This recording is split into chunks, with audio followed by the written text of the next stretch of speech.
Welcome to Inference and Incense, where insight meets intuition when a rational bows to the ritual, and the data always have something to say.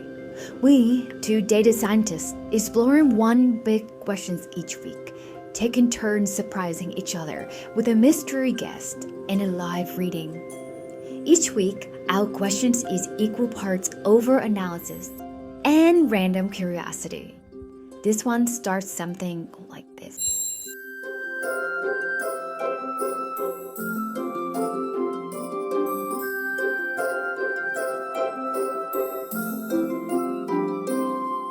All right, Lucy. So today I would love to talk about something that all of us do way too often, making decisions on a daily basis.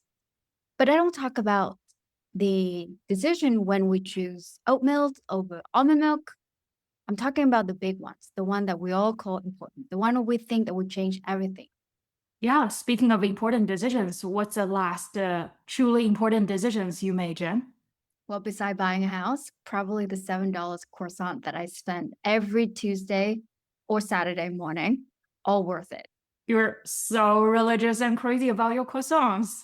Come on, you know those laminations layer, the sourdough flavor, all worth it.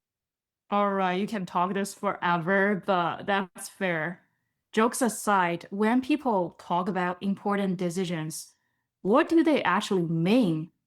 Like, what comes to mind when we say important? You know, and I think we can all relate to this as human being. I think generally it's like buying your house, making a decision where to go to school, your significant other, of course, the professions that you want to choose for your lifelong career. And none of these are easy, even when you talk to your family, friends, consult advisor. It never feels that you are making the right decisions at that moment. Yeah, because that's what we call those milestones, right? And then I guess since we both live long enough and then we purchased several houses, let's take buying a house as example. Like, why do you think it feels so heavy when we are trying to purchase a house? Well, first of all, we live in Los Angeles, and the price of houses here is crazy. I remember my first decisions to send money into the escrow account. I literally think I'm going to throw up.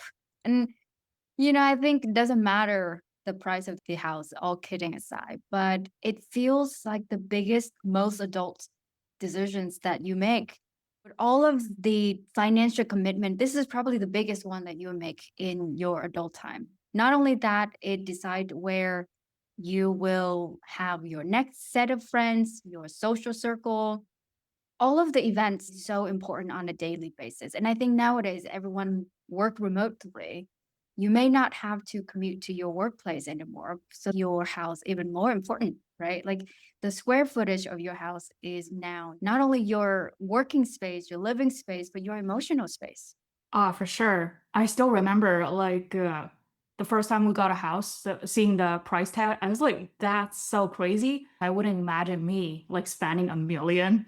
I was like, why is that? But today, if you see a house you really like, it's a million, you're like, oh, that's affordable. It's like, what has happened? But pricing aside, like we have a running checklist, and that it sounds very logical. And we'd love to think when we are checking boxes, we've made really good choices. But retrospectively, why did I even pick my current house other than the budget? I feel it was way more feelings than the logical senses. Oh, absolutely. The first thing about it is that I walked in, I was like, okay, I could see where I'm going to put my fiddle leaf fig tree, where my dog Rambo is gonna be playing around. Yeah, it's all emotional responses. Oh, yeah. I guess we're both crazy plant ladies too. So I think the garden and then the vibe is what we're going for. And even when I was touring the house, I was like, imagine myself reading that corner by the window, having tea in the morning light. It was like the house was already mine before I even made the offer because you're just picturing yourself living there. I know I made decisions of buying house for my dog and my plants. It has to have enough sunlight, indirect sunlight for my 11-foot tall tree. I have a ginormous snake plant that has to get enough bright sunlight. I do think we account for a lot of the logical reasoning when we make these massive decisions too. Numbers definitely had a play. This is what I could afford at that moment. The interest rate was the right time. I knew I would be able to negotiate really well out of the price of the house. Totally. And then here's the thing, right? Like we're very logical people, and so we're running the numbers make sense. But the thing is that like we checked a bunch of houses. Like there are other candidates fitting the bucket as well. How do we make the choice on the current one? Like I was just trying to logically justifying it and also internalizing it, and it turned out to be a great decision. So at the end of the day, I feel it's still my intuition trumps the logical senses.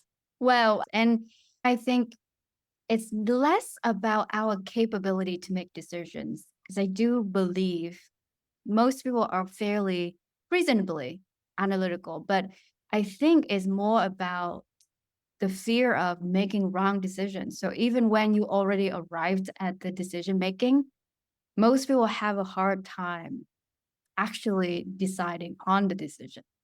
Yeah, I think essentially we're worrying about the future, the consequences of the decisions, right? Because all the big milestone events we're talking about, it has a long lagging effect on your decision. And that's why some decisions feel really important beforehand. You know, these are traditional decisions that propel people forward, but some decisions only feel important afterwards.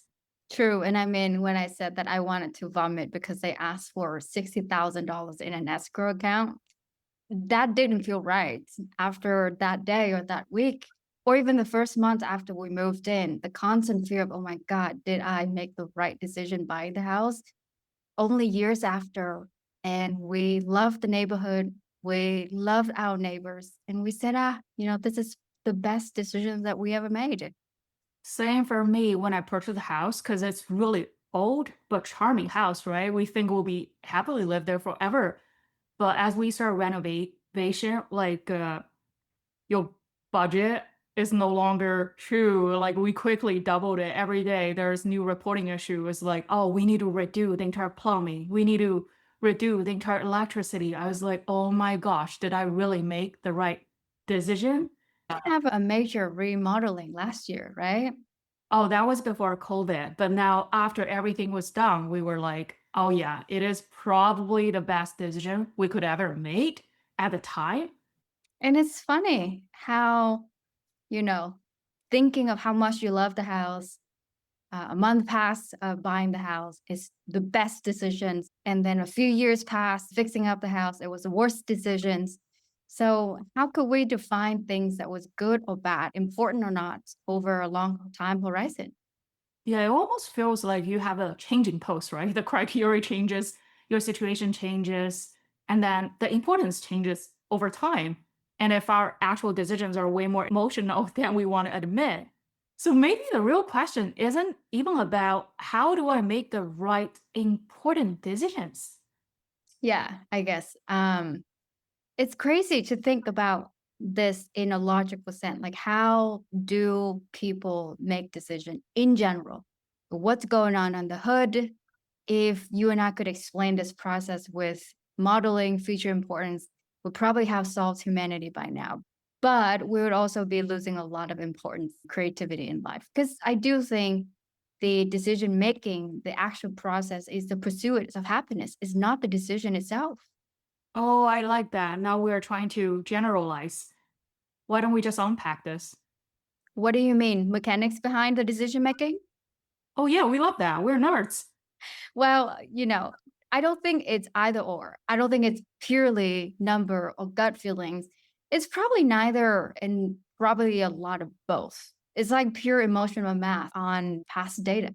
So you and I both love this book, and I think we could relate to the framework from Daniel Kahneman, the writer who won the Nobel Prize for Think Fast, Think Slow. And I think it's the general dual process behind how people making decisions. And basically, we always have these two parallel systems running all the time. Oh, yeah, I remember that book. Loved it. I think I also remembers left brain and right brain. Let's talk more about it. The ones that most of us cling on to being data people is definitely the logic aspect. But I think the first system is your intuitions. And these are somatic intelligence. They respond very quickly and automatically. It's your gut feeling, the instant reactions, completely below the conscious awareness. And what the second system is what you and I most familiar with, the analytical brain, the logical, deliberate, slow. Yeah, I'm grateful. That's what we get paid for, right? So it's a logical brain, the system always trying to make evaluations, pros and cons list. And that's our day to day life. I used to think that I am extremely logical. My decisions are based on logic and logic alone. I didn't believe in superstitions. So pretty much what I believed in was pure system two. But I think as I get a little bit older, I think now seeing how certain decisions that I make definitely complemented well by system one, which is my intuitions, my gut feeling, and how those often, the moments that I trust system one in addition to system two, is when I felt like I make my best decisions. Yeah, on a related topic, I can totally see how you changed over time. Because remember years ago, like when you have questions, I was like, let's consult the cards. And then you're teasing me. Why do we even do that? You're an analytical person. You shouldn't believe in this. But years after, we are now using cards as tool actually to discover our inner knowing because you're not necessarily believing in cards or divination, right? But really we're using that as a tool to ask questions. I mean, it's not quite 180, I would say, but I come from a family background where everyone in my family is Buddhist. We always, well, the family always go to the temple, except me. I made a point to not join my family trips to temple, to not doing the Buddha chants around New Year time. And I stuck to my system too, my logical side for a very, very long time. And sometimes in the past, it felt exhausting. It felt like I needed to relax and let what has to happen happen. It was a great sense of relief when, I think just trusting the intuition sides a little bit more and not hanging on to the decision making so hard. Totally. I can totally relate to that as well as a Chinese because we grew up in the same environment where we call it, right? Started taking over the tradition. So, how we were brought up is that science is new religion. You have to trust whatever science books tell you instead of what Buddha tells you. So, you have that natural rejection of any religious or mystic knowledge. And then you are always trusting your logical sense to make decisions, but then it really feels that you're getting to a limit as you grow because the science or logic doesn't answer all of the questions. Why are we still suffering? Why is it still difficult for us to make certain decisions if we're so smart about logic? That's why I start resort to religious practice or spirituality. I mean, and this is something that I admired from you very much. And I don't subscribe fully to the practice, but I can see the benefits from it though. And I could attest for sure when it comes to certain decision making that I deem important in the past, how to listen to my intuitions made the decision making much easier, less of a decision paralysis, less exhausting, and more at ease.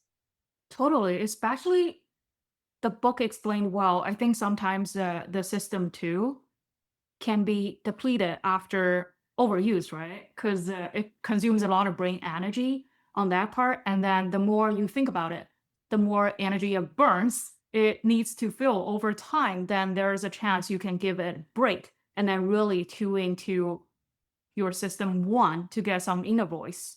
Yeah, my system one saying $7 croissant is a perfect decision every time. So I think food just corrupts your logical brain. It's not so much on the switching, but really on that sugar high.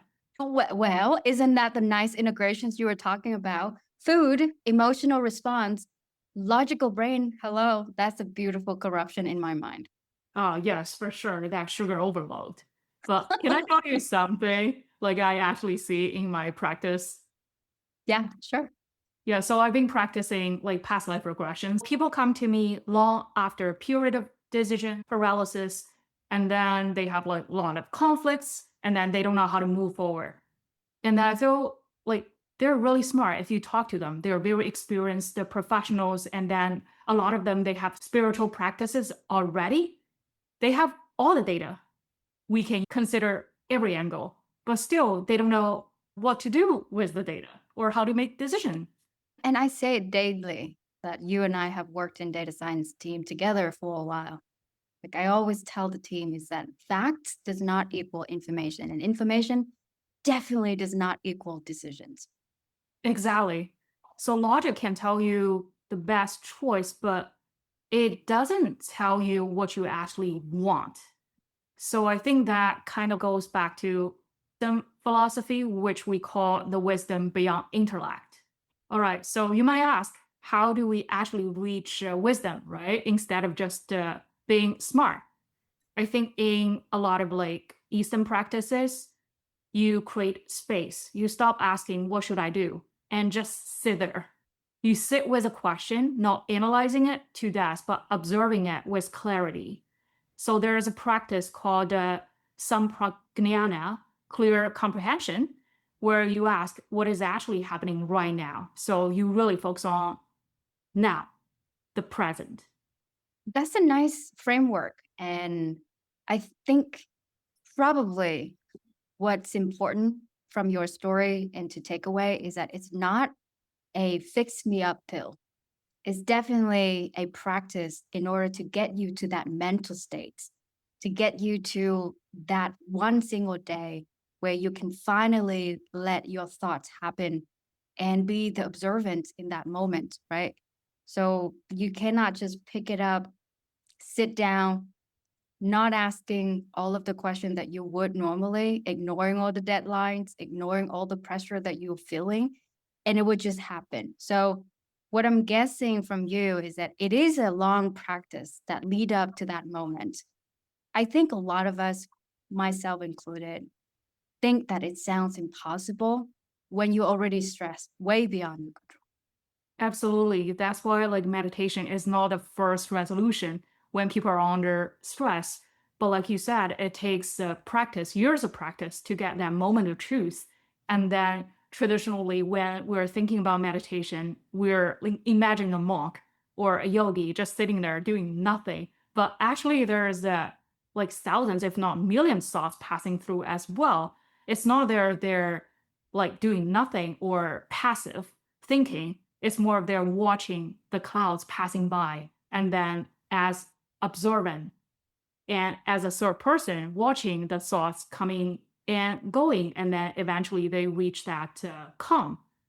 But I feel in reality, people would rather delay the actions under stress. That's another thing, right? Almost the opposite. And I feel there's difference between deliberate patience and fear-based procrastination. Yeah. And I can imagine getting to that stage. It sounds really nice. But have heard story, and I think people talked about how long it take of a practice to get to that serenity state where you observe your stress and you dissolve the undue future pressure that come in that moment and it just be. So, you know, Yeah, exactly. So I think that's why you even practice like when you don't need to make a decision. So it's kind of like in your system now. It's your second nature. You just train it instead of like, oh, I only pray to God when I need him, right? So people pray every day. It's exactly like that. And also I think that's why you kind of like need also system one and system two at the same time. You can switch when one probably is not working. yeah, it's nicely put as a reminder that spiritual practice or meditation practice in general, the goal at the end is not to get answer or getting the answer faster, but it's just making sure that you have the time and the space and the mindset for you to be ready when you need to make that decisions. Sure. And when you look at history's greatest minds, they all seem to lean towards spirituality quite heavily. And then they integrate meditation or the spiritual practices into decision making. We talked about this. I guess you're going to come up with the next comment is about Steve Jobs being exhibit A. Yeah, he's awesome, right? Only two phones in history, one before iPhone, and then the other after iPhone. You know, in 1974, when Steve Jobs was 19, he dropped everything, head to India looking for enlightenment. He didn't have a business plan, no startup idea, no prototype. He was just a kid trying to debug his own consciousness. Oh yeah, that's quite an uncommon experience for him. And then what does he do when he comes back? When he gets back, he dives headfirst into Zen Buddhism. His teacher, Otogawa, becomes both spiritual guide and unofficial business advisor.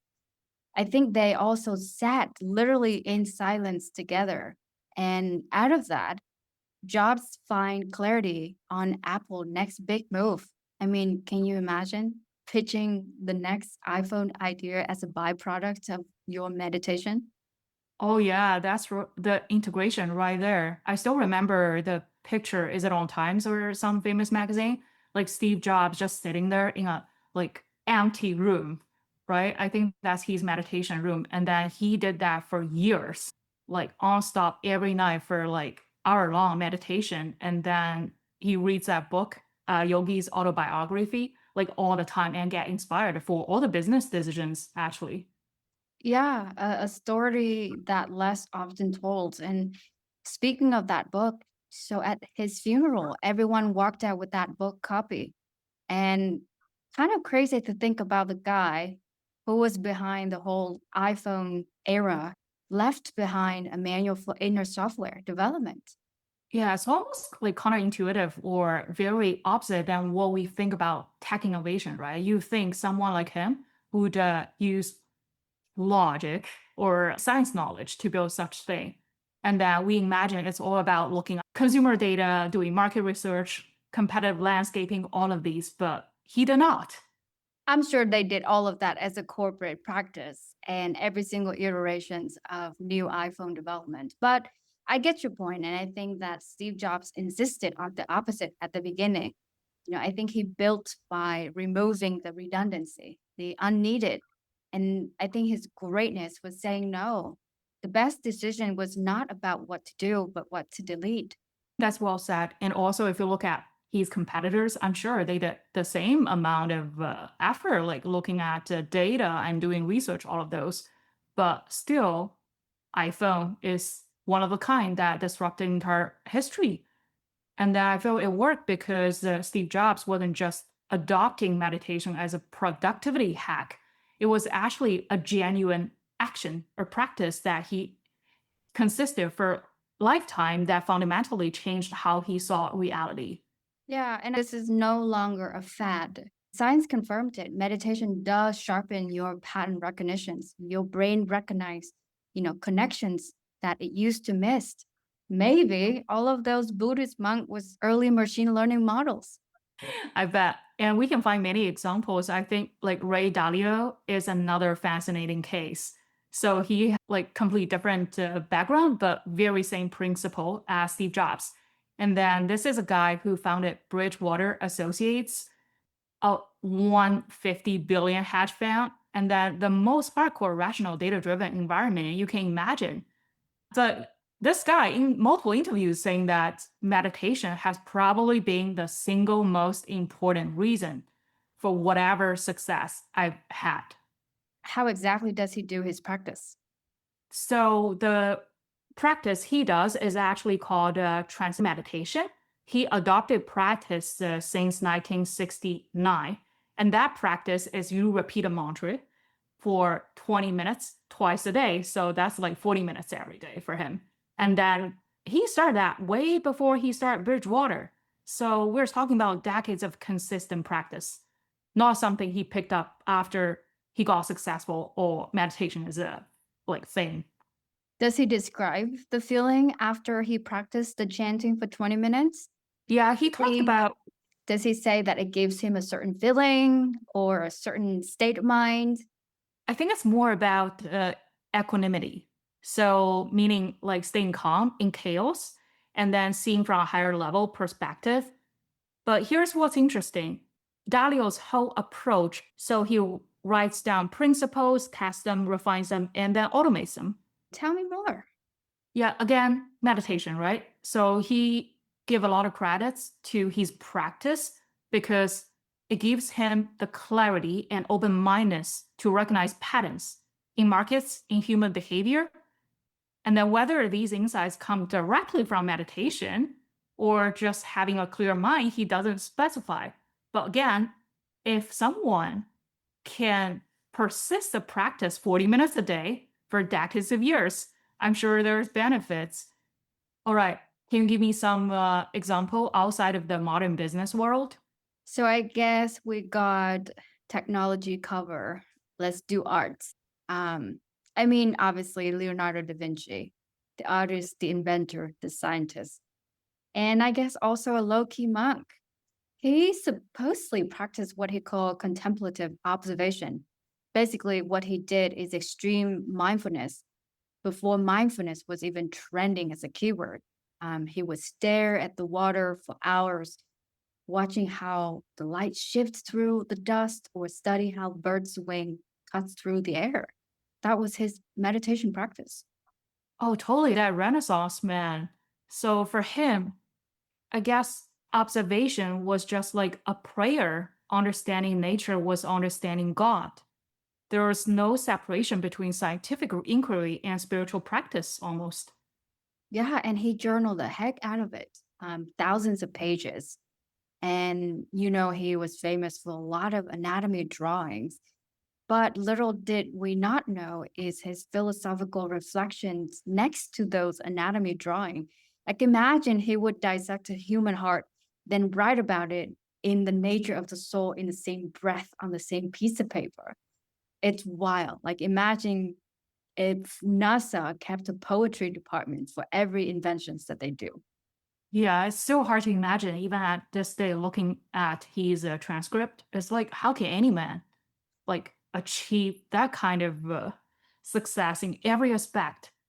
Wild. And only the modern world really segregate the spirituality and the logical aspect of things. And if you want a modern echo of that, then there's this Indian mathematician in early 1900s, Ramanujan. He said that literally he dreamt and the goddess Navagiri sent him the mathematical formulas in his dream. He woke up, he scribbled it down, the entire theorems, no proof, no derivations, and it's literally just here. This is what I dream. How convenient. I wish I have that skill set. I know, right? The next big $1 million projects. Amazing. And, I think to this day, mathematicians spent years verifying them, validating the theorems, and still unpacking a lot today. It's crazy how sometimes I think intuitions really go far ahead beyond our logic could understand. All right, Lucy, are you ready to do a little reading about our guest joining us today? Yeah, let's do it. Okay, I was thinking maybe we'd do 3 questions instead of 2 usually today. Let's do one about who our guest is, one about current state, challenges, obstacle, so current state. And then the last one, is there any guidance for support solution mindset for him? How about that? Sounds good. I see you now getting to like really getting to fortune telling now. Yeah, connecting with the cards, sure. I take that as a compliment. Oh, wow. I love when cards fall out. Yeah, that's a best. It is the best. They fall out easily, especially when the deck is so heavy and it has 300 thing. Do you have your cards? Yes, I do, but I'm trying to make sense of it. All right, I got one more. I'm almost done. Interesting. Do you want to go or do you want me to go? I can go. Okay. Yeah, so the first card, who is our guest, is he's a complete stranger to me.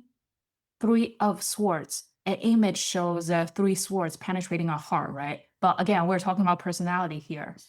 And then, first of all, it's a strong air sign. So I'm guessing he might be a Libra. I don't know. We can ask his birthday off the line or whatever. But also, the air sign stays for like logic, intellectual, things like that. And the heart is more emotion. So I'm guessing for him, he might be a good combo of both logic and emotional brain, that kind of thing, but also constantly battling with each side. And then like he has a growth mindset and maybe a little bit like hard to make decisions. So that's my reading about him in terms who he is. I like the numerology behind number 3 because that's really shows strength, stability behind this character. But yeah, please keep going. Yeah, I guess number 3, just to add on that, I guess it also indicates the stage he is, right? So I'm guessing he's still like probably 30, 40, something like that. That would be my guess of his age or life stage. Not at all. But anyways, so the second question is his current state, or what is he coming here for? And then what I have is two of pentacles. So here is showing a man like juggling between two coins. So I'm guessing he's facing some choices and that he might try to decide which one is better for him. But also it feels, because it's pentacles or the coins, it feels it's more of a material or like career, anything more tangible he's trying to decide from. So, or it can be he's seeking the balance, but either way, you see the point of trying to balance two things at a time. And then in terms of our advice before even talking to him, I got a completion card. It's actually 10 of Pentacles. So I'm guessing we're sending him some affirmations of whatever he's choosing, because also you see the element is same, right? For connecting with a previous card. I think whatever he chooses, it's like a full circle, very happy. You'll get like financial security and then probably family of celebration, long-term success, all of those. So let's see. For me, I think the attributes behind this person, our guest today, is a firecracker, lots of excitement. So strong emotional, very, very, very deep. And I think when you connect with him, he does bring a lot of that emotional excitement to the conversations of whoever he has conversation with. Some of the current stage slash obstacle challenge, I got Valley, which is a very rocky, tall mountains overlooking the deep green valley, and the sun is about to rise. Potentially a lot of personal strength and inner peace. So maybe it's just trusting the process and knowing that he does have the inner strength to overcome. Solution before even knowing our guest and his challenging is a jug, which is a light heart and carefree time.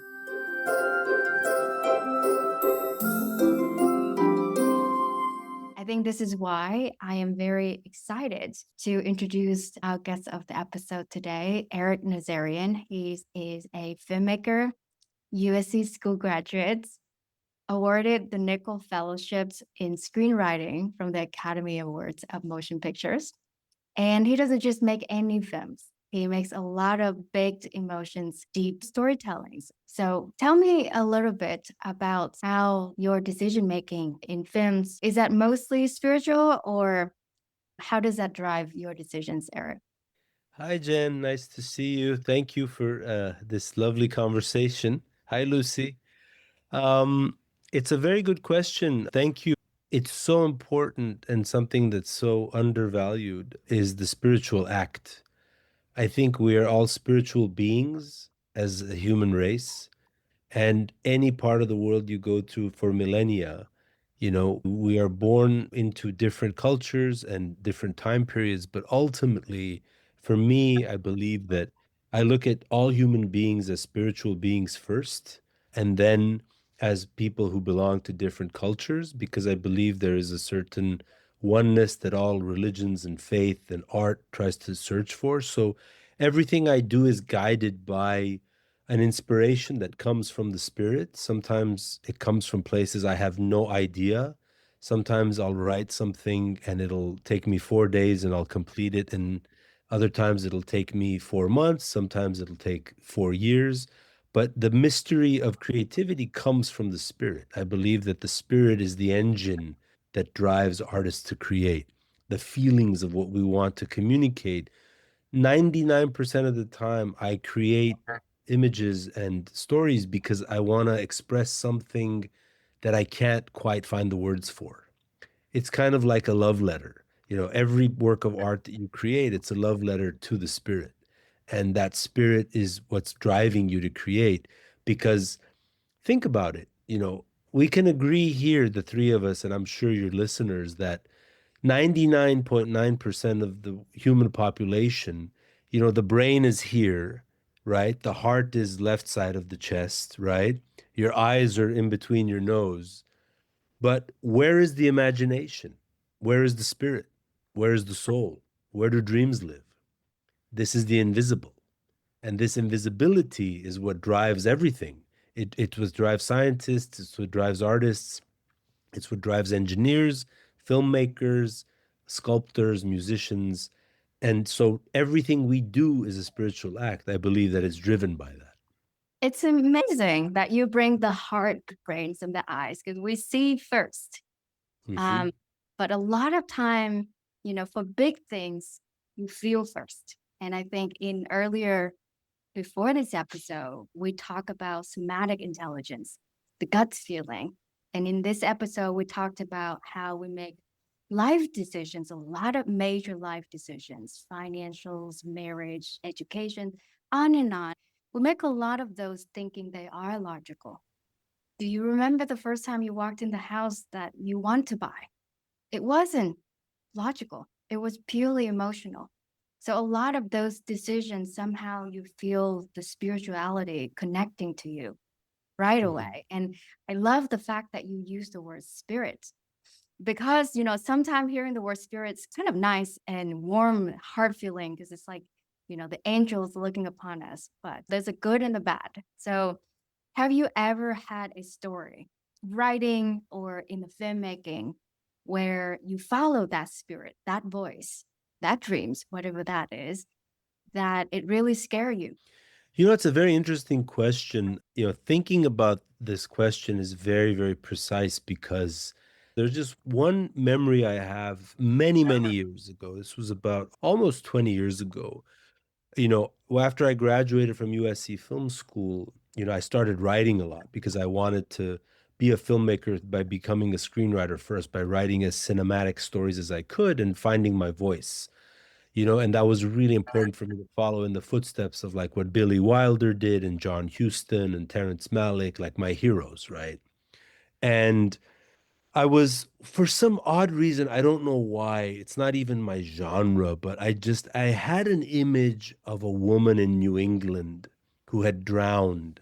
And this woman kept coming back to me for whatever reason. And it was a story set in New England and Maine. And I've never lived there. I love New England. I've been there. I love the whole seafaring stories. I love the whole Boston culture and the lobsters in Maine and Nova Scotia. But I don't know why there's something was pushing me toward that. And I mean, Eric, to yeah, jumping from loving lobster, clam yeah, chowder to like having this image, it's a big exactly. leap, but It okay. was, yeah, it was like this ghostly vision of this woman named Antonia who was visiting me. And I just started writing this story about a fictional town in New England called Roseville. And it was a very gothic story set in the 50s. And I spent about 2 months on it. I finished it, and it was a very experimental kind of psychological story, very gothic, about a woman 2 generations later and this woman in the 50s and how they commit the same act of murder. and unbeknownst to each other, except for one person in that village who was alive and really tries to put this puzzle together. And it was kind of like The Others, if you remember that movie, like with Yep. Nicole Kidman and like, The Sixth Sense. And when I finished it, about 2 weeks later, my father, rest in peace, had a medical emergency. We had gone to the hospital. He recovered. We came back home. So I was just, when we were recovering, I was in the garage clearing out spaces because we just had a whole restructuring of the house. And I went to the back of the garage, and as I was pulling out my old guitar from elementary school, there was a stack of images in the far back corner, which clearly I didn't recognize. And I realized it was the previous owners of the house had left that since, because we had bought the house in 95 or 94. And when I turned over those images, the first image that looked at me was the exact face of the woman that was in my mind where I wrote Roseville. I'm And getting goosebumps. yeah. I swear to God, this is something that to the end of my life, I put the photo, I screamed, I put the photo back, and to this day, I haven't touched it again. It's like the friendly spirit. But then something else happened is my screenwriting professor at USC, the first semester I was there in 97, now this was probably like eight years prior to when I wrote the script, 9 years prior. Every week I was coming in writing a different character in a story. And one day he just pulled me aside. He goes, "Where are you coming up with these characters? Like, this is insane. One day it's a woman in the gulags in Bolshevik Russia. The other day it's a jazz player in New Orleans." And I said, "I don't know. I'm just pulling, it's coming to me and I'm writing them." And he said, because he's a very spiritual man. His name is Paul Wolf, my screenwriting professor. Beautiful, beautiful energy, a beautiful human being. And he said, "Eric," he goes, "there are souls in this world, people in this world who died unrequited. And certain souls choose certain other souls to tell their stories." He goes, "Never ever discount that, and just always remember, like, I mean, he said like in a very epic way, like, you have been chosen, my son." And I was like, this is too much for a 20-year-old. But when that happened with Antonia and Roosevelt, that's when I said, my God, there's something else driving thing that I have no idea. I'm just a vessel. I'm not even I mean, it was just surreal. And to this day, I've never experienced anything quite like that before. I'm so glad that we're recording at 12:09 p.m. Yeah. sunny California instead of at nighttime, because this story is gonna keep me up at night. I mean, I can see this story in a big screen theater. It's wild. I can't believe these things happened. And you're the Yeah. perfect guest for our episode today. How everything, big decisions in how life is spiritual. Can I probe for a bit just on that? Sure. 'Cause, it's a fascinating story. And then I myself is a lucid dreamer. So I need to receive knowledge and information in dreams, right? So I wonder when you talk about the characters coming to you, is it more when you're awake and then you start auto writing? Because that's a form of a medium too, right? Or you receive clips. Like, how does it come to you? Yeah. It's such a great question because I've been writing for well over the majority of my life. Ever since I was a kid, I wrote short stories when I was in elementary school, and I won the 1984 Olympics Award for Best Short Story in the year that it came out. Most of the time, it's like an aha moment where I have no rhyme or reason. The character comes to me. It's always character for me. When you look at the great movies of the world, whether it's The Godfather, Casablanca, Forrest Gump, or any great movie that you love, for me, everything is anchored by character. I forget the stories. I've seen The Godfather 50 times. I could still not tell you the story of Luca Brasi, Michael Johnny Fontane, but I can remember those moments of the character of Michael Corleone and his father speaking and not wanting this for his son. So it always comes with a character, with a world that I want to create in a frame because I'm a photojournalist first. That was my first training. Dialogue comes to me when I'm sleeping, and I'll have the perfect dialogue, but I'll be too tired to wake up. And when I wake up, the dialogue's gone. And sometimes it'll come back, other times it won't. But I would say 60% of the time, I solve the problem of the story I'm working on as I'm about to fall asleep or while I'm sleeping. And it's the weirdest thing. Yeah. Well, you know what? You're very productive, more than the averages.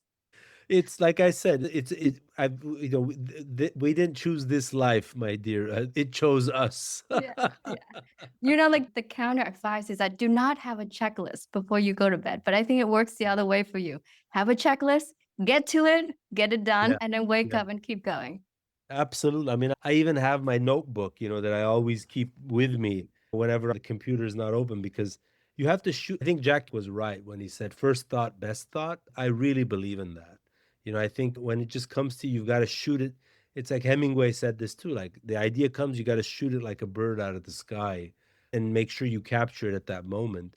And then when you read David Lynch's amazing book, Cashing the Big Fish, he talks about he was so deep into meditation and transcendence and all this, how if you let the ocean of your mind and dreams and spirit go, you will create things that you never even knew you had the capacity to.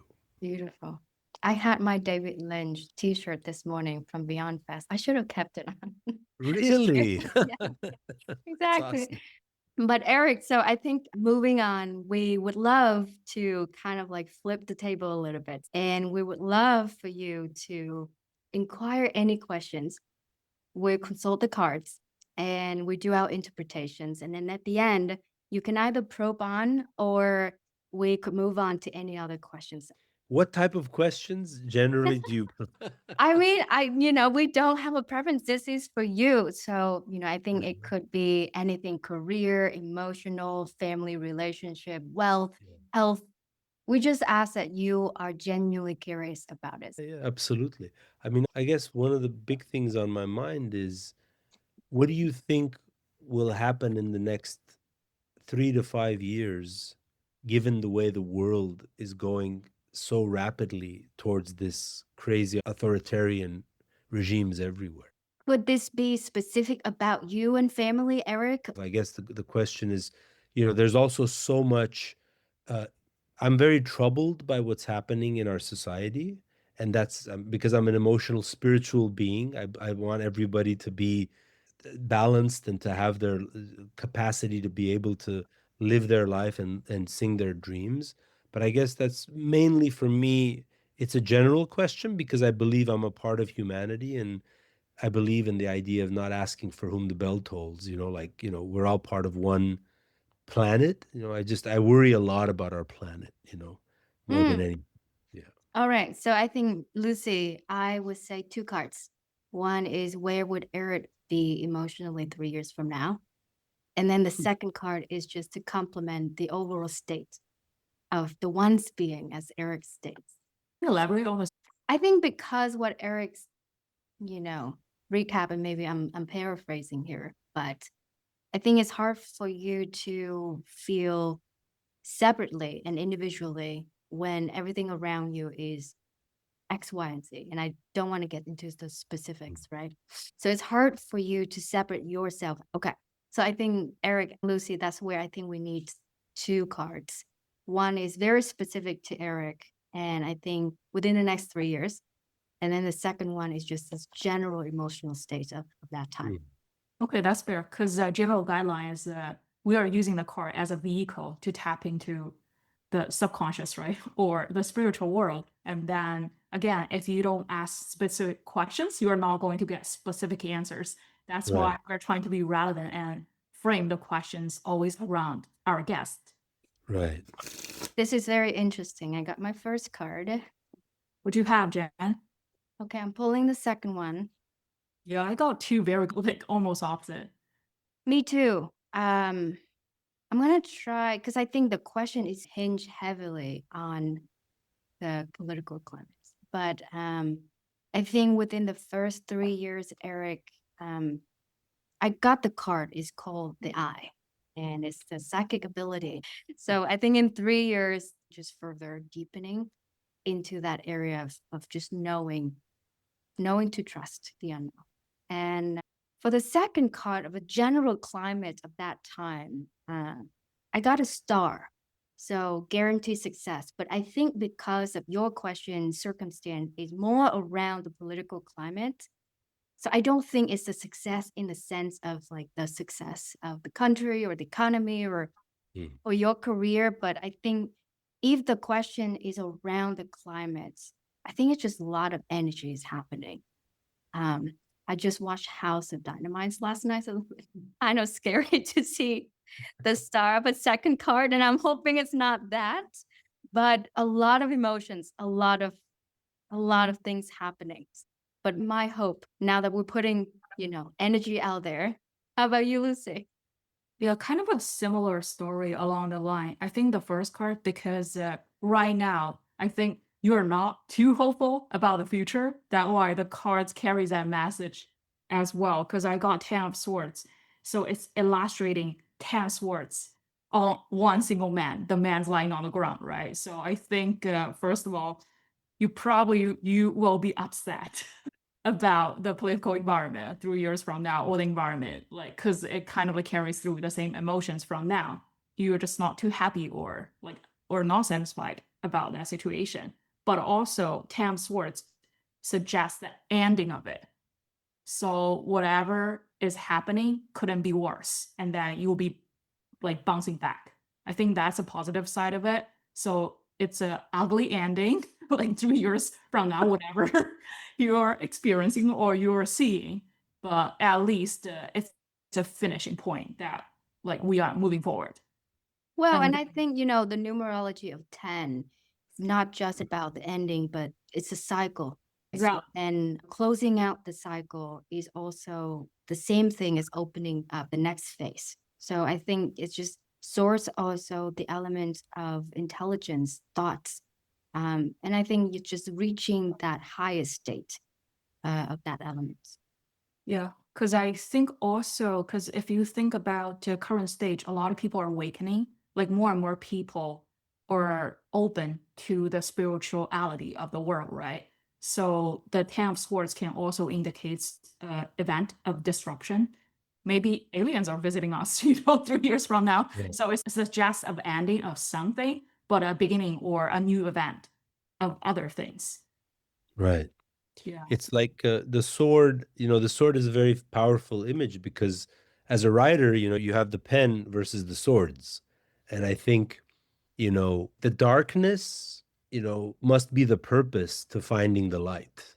And I think if you embrace that strongly, then you find the light from within you as opposed to waiting for somebody else to bring you that light. Which is why I think things can end terribly or they can end well. It's up to us to kind of manifest that with our decisions and our spirituality. And I think, the ocean is composed of a gajillion drops, right? And how the waves move, we have no control over. But that said, the sword is also a tool to defend yourself, but also a tool to hurt others. And I feel like that's a interesting symbol of things to come. I really hope that our spirits could be guiding us to a better tomorrow, but I think we have to start that today and not discount, I think, the constructive power of negative thoughts, because that way at least you're not fooling yourself. You're being very honest about what the world is and what you can do to bring that light in a way that makes meaningful sense for yourself, your family, your loved ones, and the people around you. Yeah, that's very well said. And also, we have a saying in China. So the weapon for a writer is his pen. Yes, So to exactly. that, I think you are probably getting equipped to cutting through the darkness, right? And then you Yeah. get even like better or like prosperous publications. Yeah, that's a great. It's funny. I'm in the process of just submitting my first novel that I wrote many, many years ago. So it's actually been a really, really good experience again of offering the pen to your lovely quote from China about the weapon being the pen. It's how we cut through the dark. It's how we give meaning to our lives without losing focus of what the true anchor is, right? And I think that's what you're doing. You're storytelling, you're tapping into the spirit and you're building bridges. And I think that's the beauty of what everybody can do, with technology, is build their own bridges and not have to build walls. Yeah. Yeah, I think that's why the second card I got is Seven of Coins. So that's a card to suggest like hard work, perseverance, and diligence. So I think Mhm. it's more of advice to all of us to continue what we are doing and have faith in it. The world, no matter like good or bad, it's always a work in progress, right? Yes, absolutely. 100%. I think that's very beautifully said. And I think, I was saying this to a friend of mine the other day, like, we have to understand that, our spirits are the sky. It's always eternally blue, but the world we live in are the clouds. This too shall pass. It's just passing through. Like sometimes you get focused on the clouds and you think that's the sky, but that's not the sky. That's just the passing of the meteorology and the passing of the winds and the time and the climate. But the sky, that same sky is the same sky that Copernicus was looking at, that Galileo was looking at, that Marlon Brando was looking at, that Nina Simone was looking at, that our ancestors were looking at, from China to Armenia to Mexico. Like it's the same sky looking down at us. It's the same moon that saw Alexander the Great. It's the same moon that saw World War II. Like we are part of a greater ecosystem. And so it's up to us to persevere, to your point, to the second card's point. This is where I love Buddhism because I think the unattachment theory. But it's really hard when, I think the current modern society, everything is a now, everything is a fixed, and Yeah. everything has to be a problem and a solution mindset rather than observations and perceptions. Yes, very true. Very true. The older I get, the more I look east because I was reading all those books when I was in high school. Herman Dartha, Dancing Wu Lee Masters, Gary Zukav, my uncle introduced me to that, like Dao De Jing. And the older you get, like, because we're, as Armenians, we're from the East, we're from the Orient, the Near East. There's the Far East and then there's the Near East. And so the Eastern traditions transcend borders because they have so much wisdom from Rumi to Omar Khayyam to all these incredible storytellers. You have something so transcendent, and that's really important to have a holistic experience as a human being and not a rigid westernized corporate mentality. I think that's going to be the end of it all. Well, I think there's something to say that the latter one does help both Lucy and I immigrate into this country, make the wealth that we have in order to create this great Sure. opportunity to connect with Sure. people like you, Eric. Absolutely. Absolutely. It's all one and the same, the yin and the yang, right? The West and the East. Yeah. One can't do without the other. So everything that there's a lack, there's a filling for it as well. Yeah. We Well, complete each other. always a pleasure seeing you, Eric. And Likewise. Yeah. I can't wait to have more conversation with you. Absolutely. Good to see you guys. Nice to meet you, Lucy. All right, Lucy, how do you think that sessions with Eric go? That was actually really fun and intriguing just to see a creator and a filmmaker in practice how he incorporate that spirituality into all his creativity process. Yeah, I think it's really interesting for me thinking from his perspective how he is closer to, more of the old age ancient artists, and he describing his creativity process of everything comes to him rather than everything comes from him. Yeah, I saw you will be more impressed about the ghost in the garage. I definitely need more details around that. But isn't it amazing how the energy and we rely on so much information via our eyes and our ears, but the energy receptor is another dimensions that you get information from. You just don't know it until you feel it. Yeah, because I guess in spirituality or even in the Buddhist practices, we call it senses, right? So we all human beings have five basic senses. So you hear, you touch, you feel all of those, but then you get super senses, which we call it the sixth. You started receiving energies from another realm. In this case, might be the medium sometimes to receive energies from a past life. So that's super senses. And then to get to the next stage, or we call it enlightenment, you actually need to transcend all the senses because you are not yours, right? Science only in the recent days explaining some of those evidence. So feeling the fear, feeling the informations from your past ancestor is no longer sixth sense, is genetic, generational encoding that pass through with generational trauma. So it's amazing how science slowly uncover what our innate sixth sense has always been telling us. Totally. And I think essentially we're not trying to become something or someone. Like it's not about like seeking a success in your career, making a lot of money, things like that. I love the fact that he mentioned that what's the most important to him in his creation process is a character. It's always the character, not even the story, right? I mean, it matters. That's your experience, but the character, the core is what it matters.